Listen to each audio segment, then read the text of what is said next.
Good morning, good afternoon, good evening, wherever you are around the world. And bless you all for being here at any moment that you come across this video, which I do now on Mondays. A little late, I planned to be on at 222. However, I had a challenge uh, getting signed on to post this. That's due to my beloved friend, the brain fog, which, people look at me as if I'm crazy. And I said, well, no, I'm going to make friends with it because to argue and fight and uh,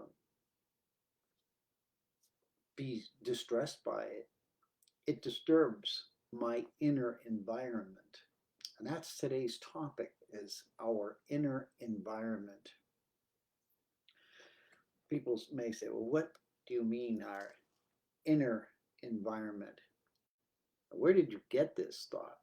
Well, for those of you who know me, my guides and teachers, which are not physical, always present something to me that makes me stop and pause and say, what does that mean? And then in communication through them, I search and I look and I see what it feels like in me, or how am I interpreting this? I'm not a scientist, I'm not a doctor. I'm an average human being who lives life just like most of everyone else, except that for those of you who know, I had a death experience 22 years ago, and that has made me consciously aware of things that most people are not aware of. So, with that said, this our inner environment is really what has brought me to look for peace this year. And my inner environment wasn't peaceful. I can say it's much more peaceful than it has ever been in my 74 years of existence. And it all comes from a desire to be peaceful. So, what does that mean? A desire to be peaceful. When we look at the world around us, we realize that there's a lot of chaos. But then, if we look at the history of the world, there's always been a lot of chaos. Why did some people not be affected by it and other people totally disturbed to the point where creating and doing heinous things to each other? This is not just an emotion. I always look at emotions as energies in motion.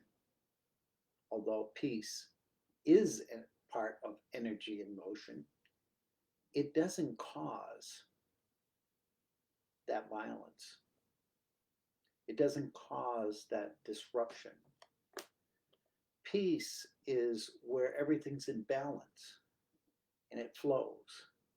And so it's like the flows in the ocean, or, just flows and flows until it gets to the land and then it creates this big wave. And that's where the disturbance becomes very active.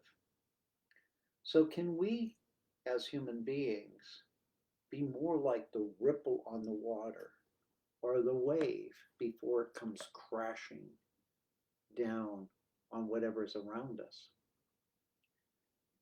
Because each of us have that power. Each of us are water. Each of us are a physical form that we have come into.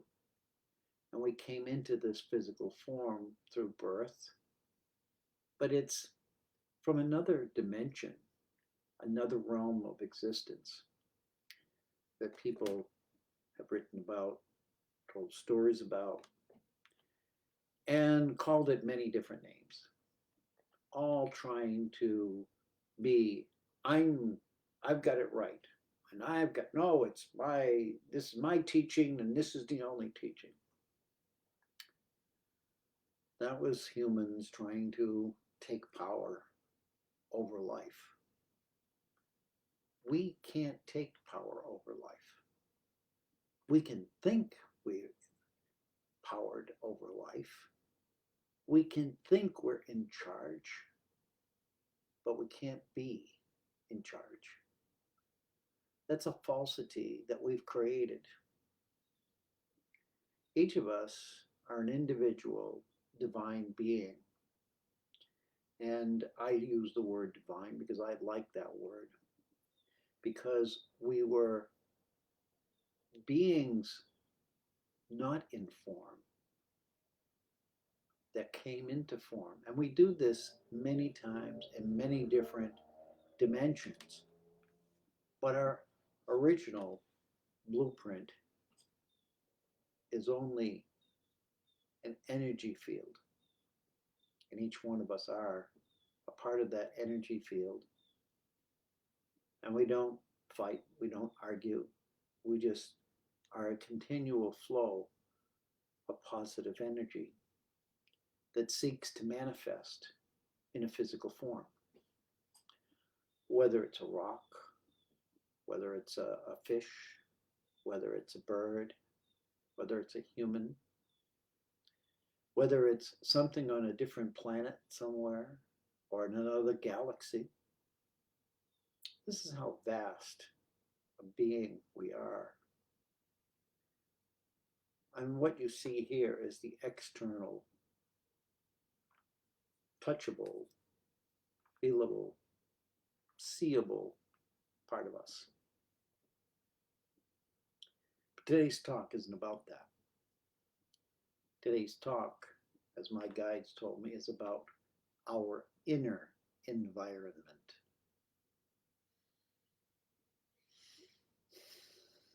I'm just going to pause.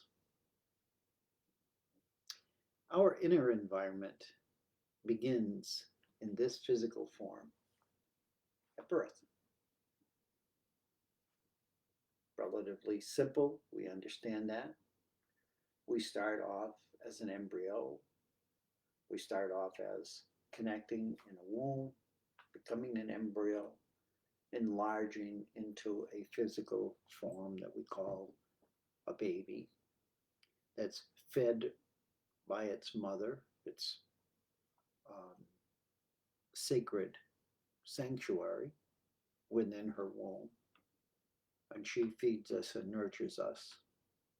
And without which, we wouldn't be having this conversation today. Don't care how you want to look at it, how you want to justify it. That's reality. Yes, there are many things going on inside in that inner environment that causes this to happen. But the reality of we have here in the third dimension is we are born into this human body. The horses are the horses. The cows are the cows. The cats, the dogs. They're all basically created and appear in the same manner, but for different reasons and perhaps different choices. We're not really sure who and what all of them are in the other dimensions. I'm sure somebody probably is, but it's not me.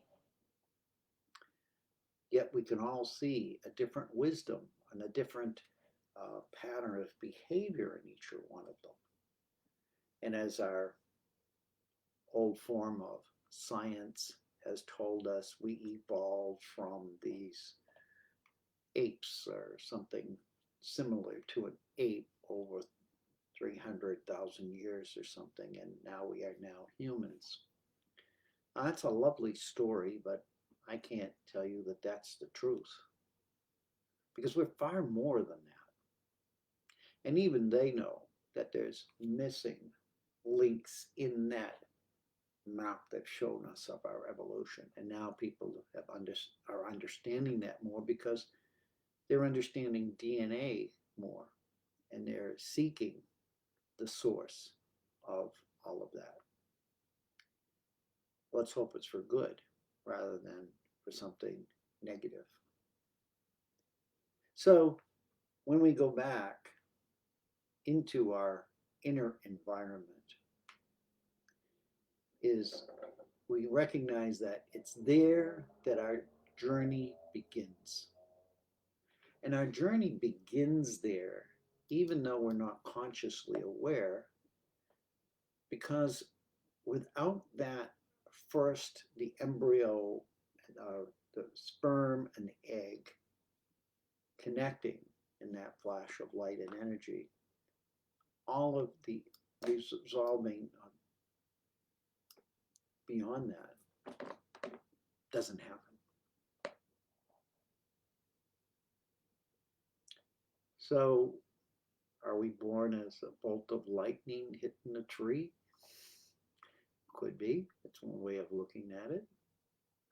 But instead of damaging the tree, it creates a new tree. So much we don't know. So much that is known is not taught. Because most of what is not taught, somebody doesn't want you to be in touch with. Part of that is your, what I call your sovereign self. Who are you really? Not according to the news, not according to your next door neighbor, not according to your parents, not according to your animals. Each one of them sees us differently. They understand us differently. Why? Because they only work on the outside. That's our outer environment.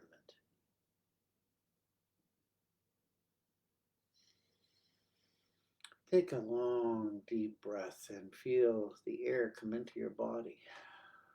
That's your inner environment. And where does that air go? What happens when you breathe it in and breathe it out? For the most part, it's just, what is it doing? It's just in and out. Why does that keep me alive? If we stop that, we die.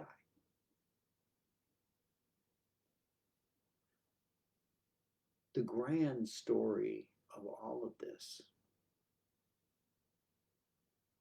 is that at some level of awareness, beyond our physical form, pre-humanity, we exist. I know, sounds crazy, but we exist. Those who have died and returned to one form or another of that existence are witnesses of that. And there's many, many, many, many. And it doesn't matter what their story is, whether my story doesn't sound like his story or her story. The reality is they came to that point of beingness of their inner environment. So our inner environment is not just physical.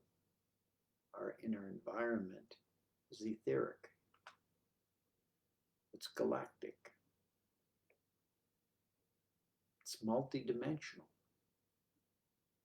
And each of us have the power to access that if we so choose.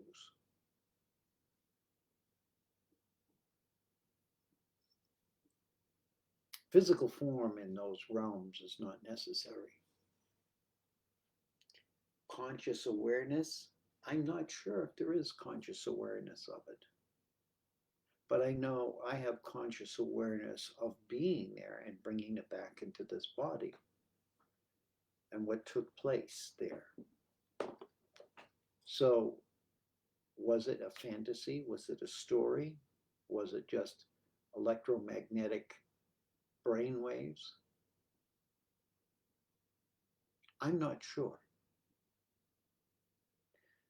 But what I am sure of is that I live. I lived before this physical body, and I lived after this physical body.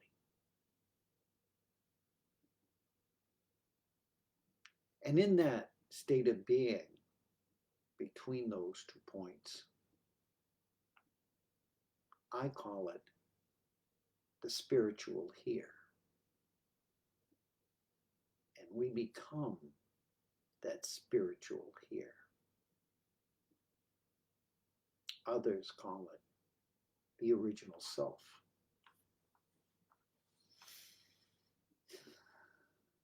The original self is not really interested in how we determine what it is or it isn't, because it's only in relationship to each other here in this physical form.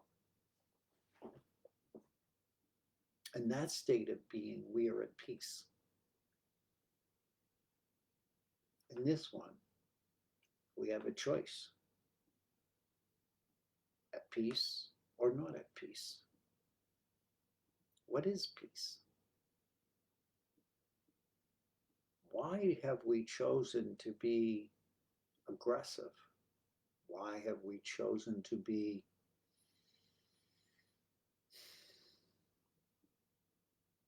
belittling of others, cruel,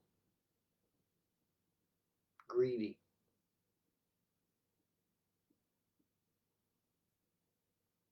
All of these attributes of our human self that I'm speaking are pretty much negative ones.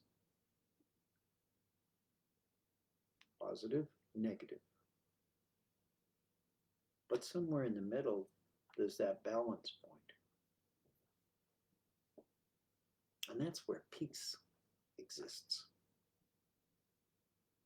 In my years of studying myself, really, I understand the light. I understand the love.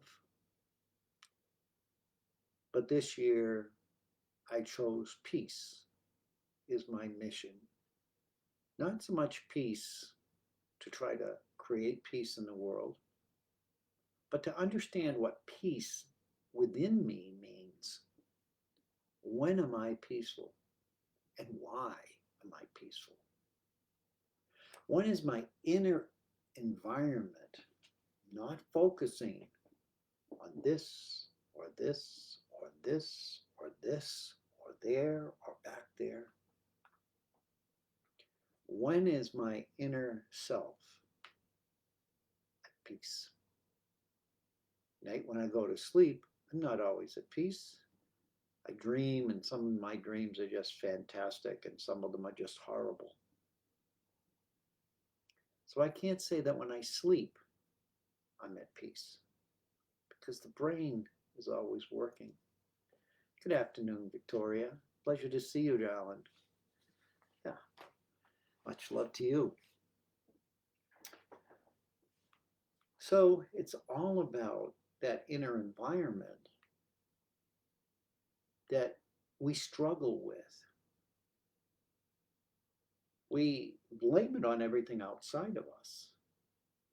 We point our fingers, it's this, it's him, it's her, it's that, it's this, I don't have enough money, blah, blah, I don't food, blah, blah, blah, blah, blah, blah, blah, blah. And that brain of ours just goes. That's not peace. And peace is more than just our mental self. When our mind is not at peace, then everything in our inner environment, which I call our body, which is nerves, veins, muscles, all your utilities here: heart, lungs, intestines, spinal cord. That's our inner environment. When this is going like this, wah, wah, wah, wah, it's affecting that complete inner environment. What I'm learning this year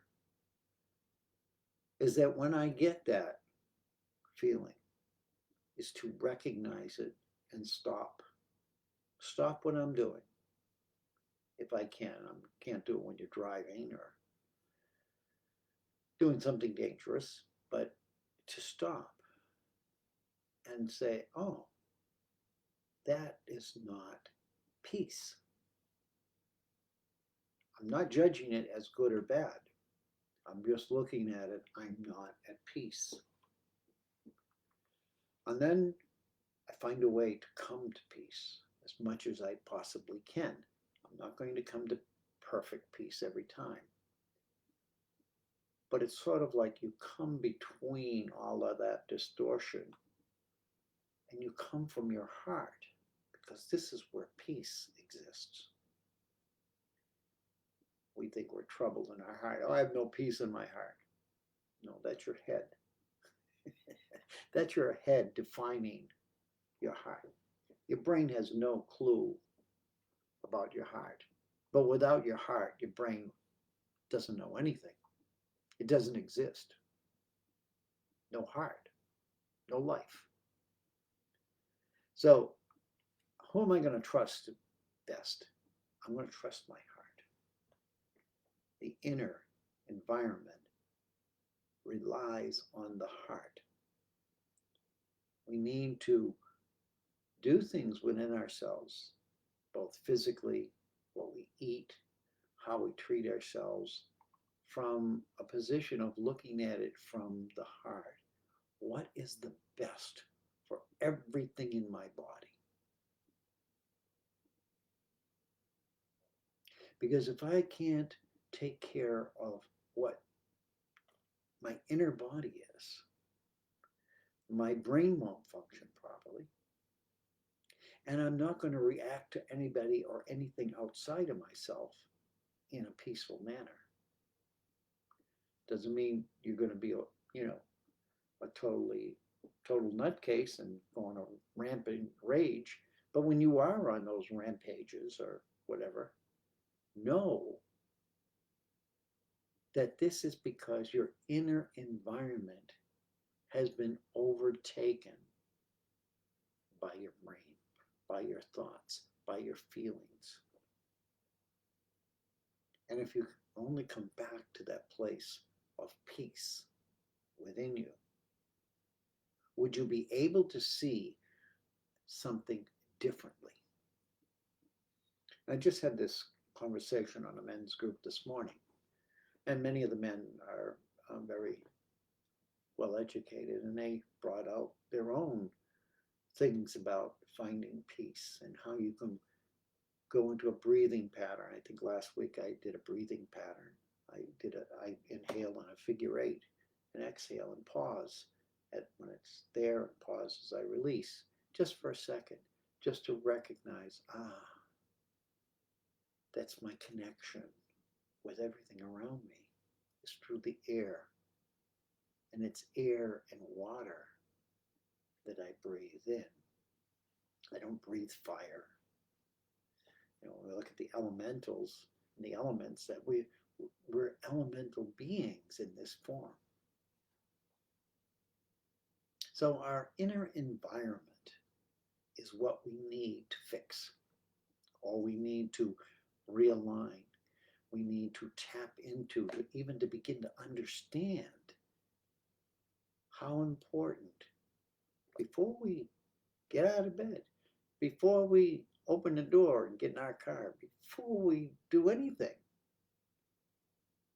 know how to come back into that place of peace. Know that when you're at peace within you, then you will see peace around you. Because peace does not seek violence. Peace has no interest in obstruction. Peace has no interest or value in punishing. Those are all radical thoughts created by a machine of sorts, a neural machine that we've been taught runs the world. We prize that brain. And now we're creating an artificial one. They call it artificial intelligence. So what do we do with human intelligence? Do we eventually have a cord that goes to something in our body and we plug it in like we do the computer? Or maybe we'll have it on like Wi-Fi. We'll tap into our AI brain Wi-Fi. And the rest of the time we'll just go around like little zombies.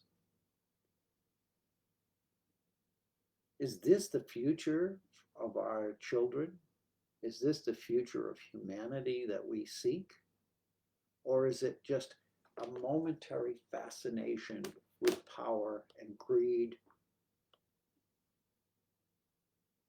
And unfortunately, the destruction of planet Earth and humanity and all other lives. So this is today's talk, is to come back inside of yourself. And you can douse for it, you can do anything you want that's going to confirm for your higher self that what you are doing is in the best alignment and accord with that beautiful self, the self that represents our inner environment, not what we do out here, not how many breaths a minute we can take, not how fast we can drive, not how much stuff we can accumulate. Are you at peace within? If you're not happy here, you don't have peace within here. It's real simple. Peace in here, happiness here, love flows. As you know, my purposes are peace, light, and love. Peace was the first, and it's now the last that I'm beginning to understand. May each of you, wherever you are around the world, recognize when you're not at peace, not obsessively, but notice the difference in who you are when you're not at peace, but rather in some other, what we call modality, sense of feeling. It's not to say you shouldn't be in those things, because whatever's happening to you is happening to create that brain to interpret it as such. And that's a message that I need to do something, because the real me, the inner environment, is not in its best position.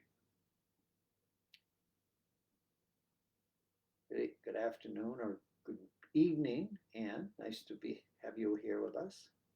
You came in late. You can hear this repeat later on. There's an odd time for me to come on, but I was chosen. 222 was my number, and that's what it is. Anyway, as I take a deep breath and begin to close, I just want you to know that your inner environment is like a diamond that grows. And that diamond not only grows larger, but it shines brighter. And you become so used to its brilliance, used to its strength, its power, that you no longer face fear as something you have to live with. By by going in and finding that peace, everything that's distracting in the world doesn't disappear. But you know that you can offer love.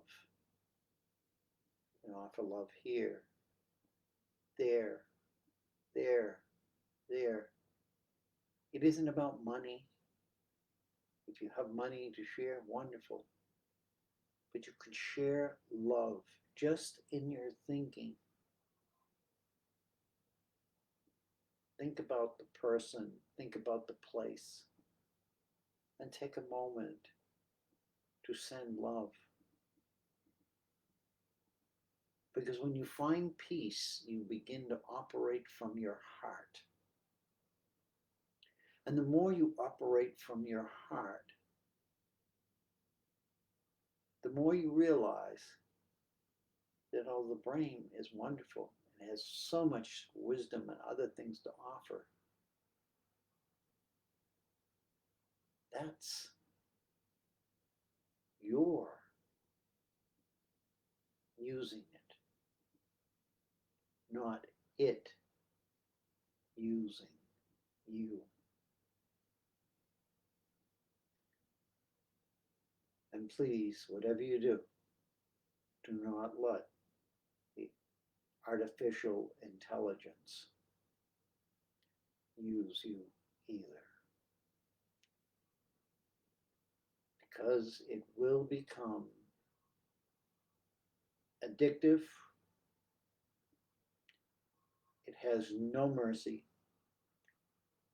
And once the world of those who are pushing this know how powerful it is and how many people are tuning into it and believing it, they will change everything. And people will not be able to use their own brain to discern which is right or wrong. Right now, we deal between the heart and the brain. And our future generation will have to go from brain to AI.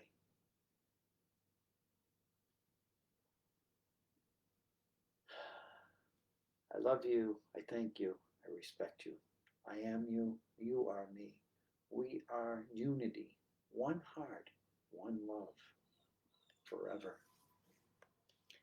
We always have been. We always will be. Here on planet Earth, I'm not too sure. Love you all and bless you, and may the peace within you rise and show you how beautiful each one of you are and the gifts that you have to offer when you come back into your inner environment and live from there. Bless you all. Hello, Linda. Thank you for being here. And again, the replay will be here on Humanity Healing, and if you want to watch it later if you didn't catch it from the beginning. And I just say, love you all, bless you all, and may you be filled with the joy of who you truly are. Blessings, everyone.